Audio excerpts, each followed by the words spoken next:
5.18 광주 민주화운동 폄훼 발언 논란에 휩싸인 도태우 후보에 대해서 국민의힘이 공천 유지를 결정했습니다. 여당은 도 후보의 사과에 진정성이 있다고 판단했지만 야권은 강력히 비판했습니다. 국회에 나가 있는 취재기자 연결해 자세한 소식 들어보겠습니다. 이다현 기자 전해주시죠. 네, 대구 중남구 공천을 받은 도태우 후보에 대해 공관위가 어젯밤 공천 유지 결정을 내렸습니다.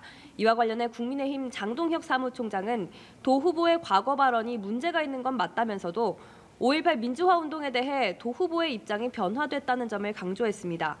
또 도 후보가 현역 의원을 경선에서 힘들게 물리치고 온 점도 이 같은 결정의 배경으로 언급했습니다. 두 번째 입장문은 첫 번째 입장문에 비해서 사과의 진정성이 더 느껴졌다고 보여지고요. 도태우 후보의 변화된 입장이 명확하게 담겨 있습니다. 5.18 민주화 운동에 대한 헌법 가치를 확고히 인식하고. 야권에선 비판이 터져나왔습니다. 더불어민주당은 국민의힘이 끝내 국민 상식을 거부했다고 맹공을 펼쳤는데요.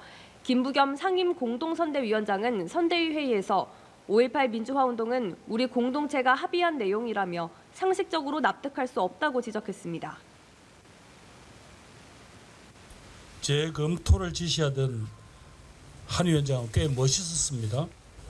그러나 유지로 결정한 오늘의 한 위원장은 대단히 실망스럽습니다.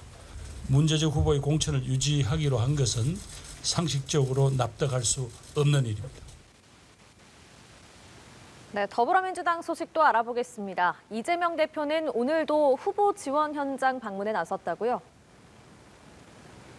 네, 더불어민주당 이재명 대표는 조금 전 서울 동작을 지역을 찾았습니다. 한강벨트에 속하는 이곳은 민주당에선 유사명 후보가 출마한 곳으로 국민의힘 중량급 인사인 나경원 전 의원이 출마한 만큼 지도부 차원에서 유 후보 지원에 힘을 싣는 것으로 보입니다. 이후 이 대표는 용산으로 이동합니다. 대통령실이 위치한 상징적인 지역구인 만큼 정권 심판론을 거듭 부각할 것으로 예상됩니다. 국민의힘 한동훈 비대위원장은 오늘 별다른 외부 공개 일정을 잡지 않았는데요. 내일 부산과 경남을 시작으로 다시 현장 지원 행보를 이어갑니다. 민주당은 오늘도 지역구 17곳에 대한 경선 결과를 발표합니다. 특히 올드보이들의 경선 결과에 관심이 쏠리는데요. 전남 해남 완도 진도에선 현역 윤재갑 의원이 박지원 전 국가정보원장과 맞붙고 전북 전주병에선 현역 김성주 의원과 정동영 전 의원이 경선을 치렀습니다. 한편 서울 강북을 지역구에서 공천을 받은 정봉주 전 의원은 과거 이른바 목발 경품 발언이 정치권에서 다시 논란이 되자 정중히 사과드린다고 밝혔습니다.